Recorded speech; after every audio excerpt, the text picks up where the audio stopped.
All right, this is the game I'm the most excited about this week. We've got the Seattle Seahawks and the Arizona Cardinals. Seattle coming off their bye, 5-0, going against the Cardinals 4-2. Obviously, this game has a lot of implications for the NFC West.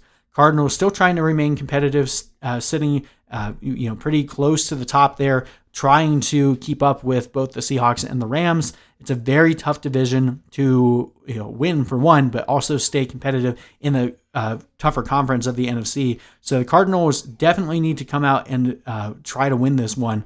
But we'll see. Historically, I have to admit, the Seahawks have underperformed offensively whenever they face the Cardinals. So we'll see if that remains with Russell Wilson looking in MVP form. I'm not betting on it. I think this would be a higher scoring game. Vegas thinks so as well. 56-point over-under. This game was moved to the Sunday night slate. I think that has a little more to do with the Buccaneers and Raiders situation with the offensive line going on the COVID list, but also, I think they specifically chose this game because it's the most exciting game on the week for a reason. We have a very, very strong offense on both sides of the ball. Now, the Cardinals defense has actually been a little better than advertised. They're slowing down quarterbacks pretty well, giving up the 25th most points to quarterbacks.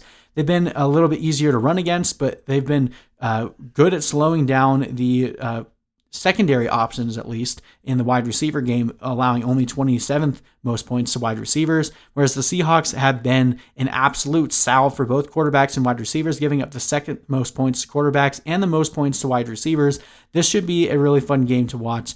I think the Seahawks will still win it in the end, but I think it will actually remain competitive. I think the Cardinals can hang with them for a bit.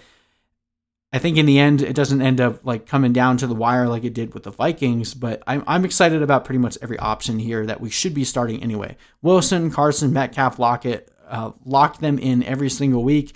As long as they're healthy, you're going to be starting all four of those guys regardless of matchup. Now, I am less willing to throw out a tight end option here. We've seen Olsen and Disley and Hollister all get a touchdown at some point here.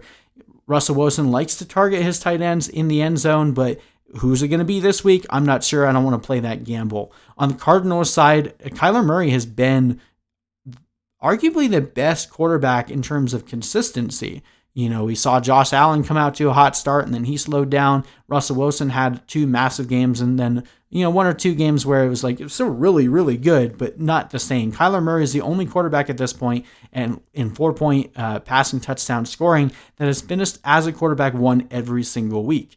And that has a lot to do with the fact that he is running the ball very much akin to the way that we saw Lamar Jackson running the ball last year, just running all over the place and looks really good doing it. He's been a bit sporadic as a passer, I'm not going to lie. We saw the game against the Cowboys missing people wide open, had some deep shots that he wished he could have, had back and tried again. But then he hits some really amazing passes. So very sporadic as a passer, but his rushing ability is what keeps him really useful as a fantasy asset. So Kyler Murray locked and loaded every week, going against the defense that's given up the second most points to quarterbacks.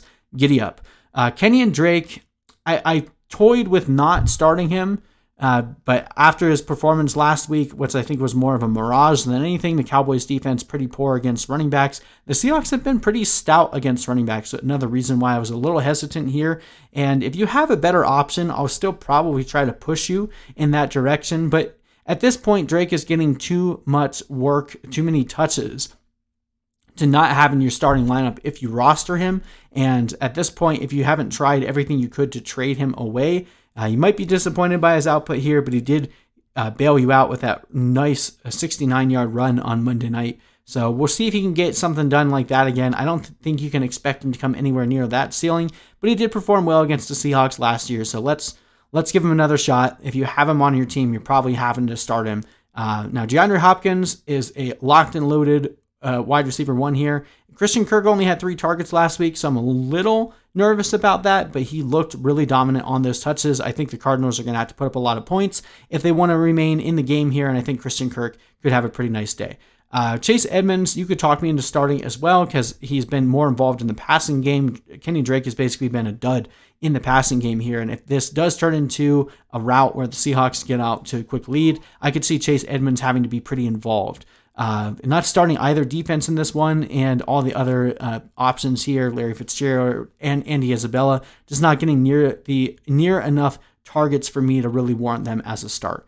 Overall, I think the Seahawks can win this one somewhat comfortably. I got them winning by 8, 28-20. Again, a higher scoring game, but maybe not as much of a shootout as we would like to see. I know the Cardinals have kind of disappointed in some of these situations, so I want to temper expectations slightly, but if things go according to plan, if things go according to the way that Vegas sees them, I would love to see this game, get into the 30s for both teams. I'm preaching a little patience, a little caution there. Don't expect that this week.